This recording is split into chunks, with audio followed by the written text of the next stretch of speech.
வணக்கம் ஃப்ரெண்ட்ஸ், நீங்கள் பார்த்துட்டு இருக்கிறது ஹாரிஸ் வாய்ஸ். இன்றைக்கி நம்ம வீடியோவில் நாம் என்ன பார்க்க போகிறோம்னா Black Clover season 1 episode 46 awakening.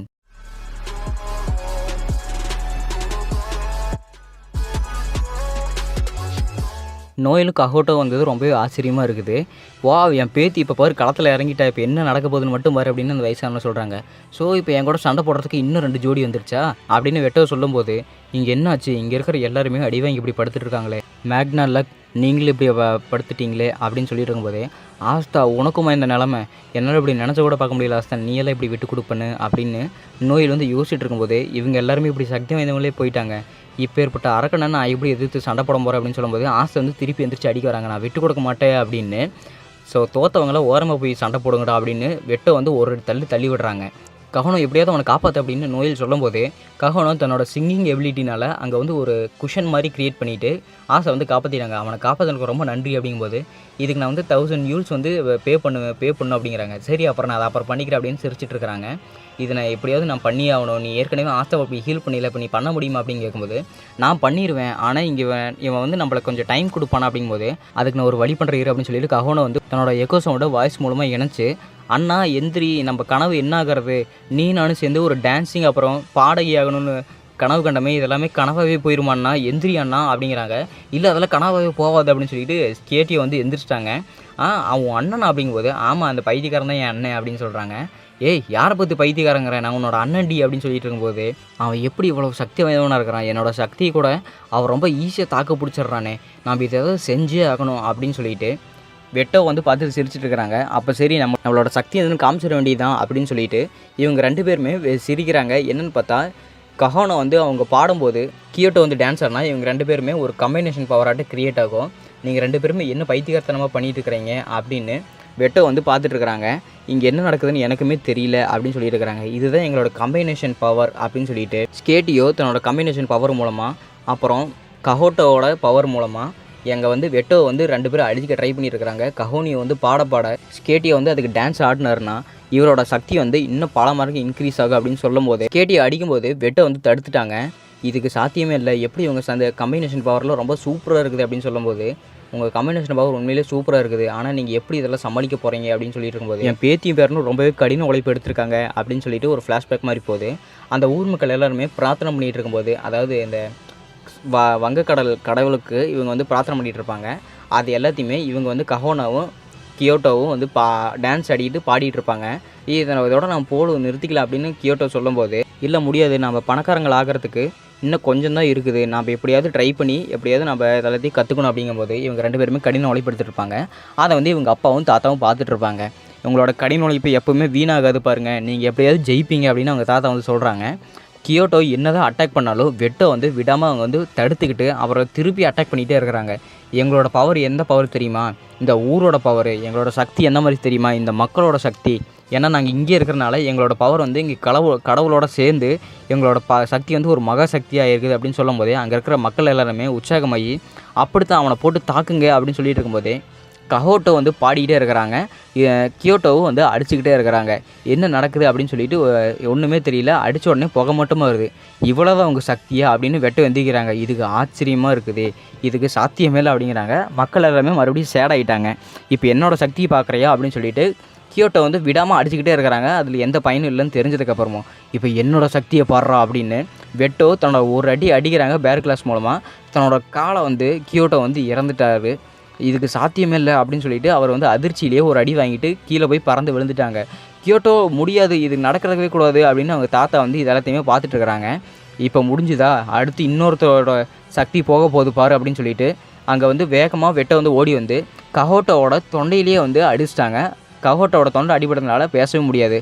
இது நடக்கிறதுக்கு வாய்ப்பு இல்லை, டே மான்ஸ்டர் உன்னை என்ன பண்ணுறான் பாரு. அந்த வயசானவர் அங்கே 2 ஜெயிண்ட் மிருகத்தை கூட்டிகிட்டு வராங்க.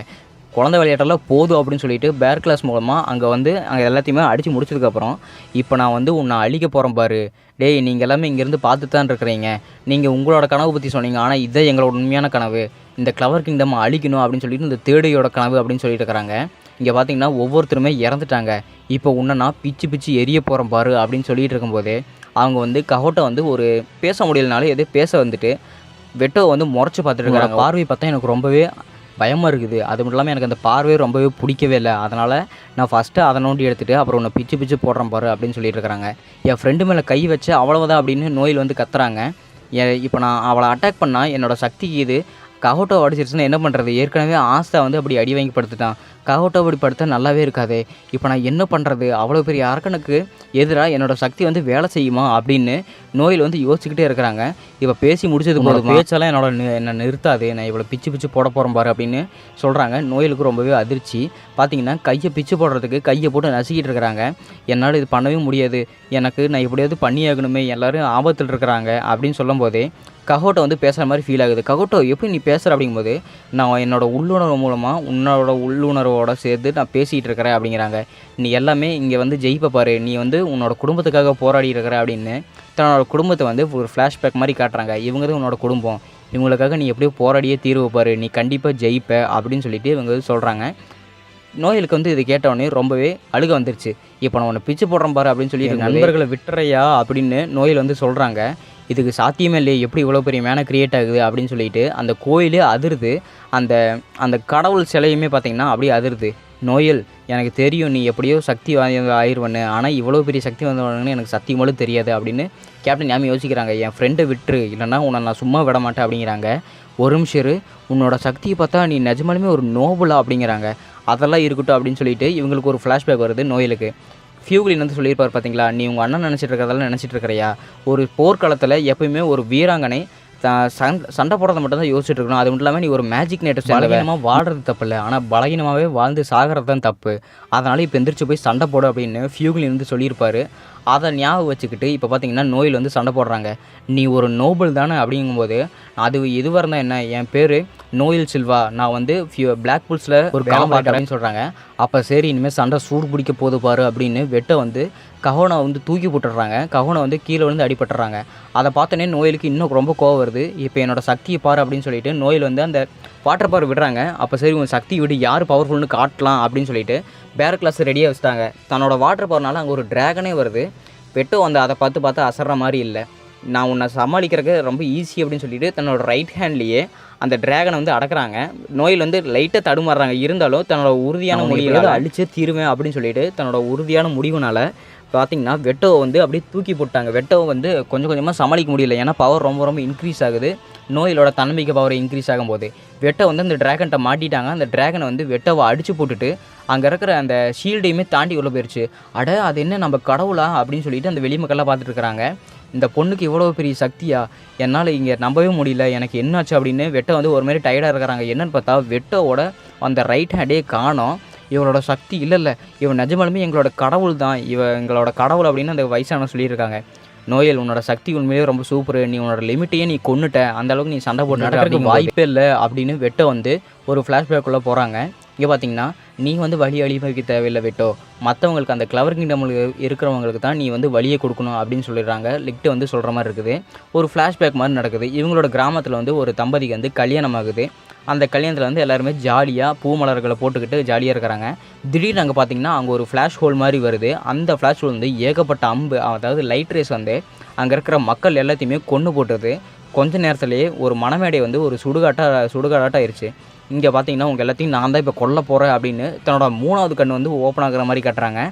பார்த்தீங்கன்னா அங்கே இருக்கிற தண்ணி எல்லாமே எவாபரேட் ஆகுது. இப்போ பார்க்கலாமா என்னோடய சக்தி என்னென்னு அப்படிங்கும்போது, இதுக்கு வாய்ப்பே இல்லையே, என்ன ஆச்சு அப்படின்னு பார்த்துட்டுருக்குறாங்க.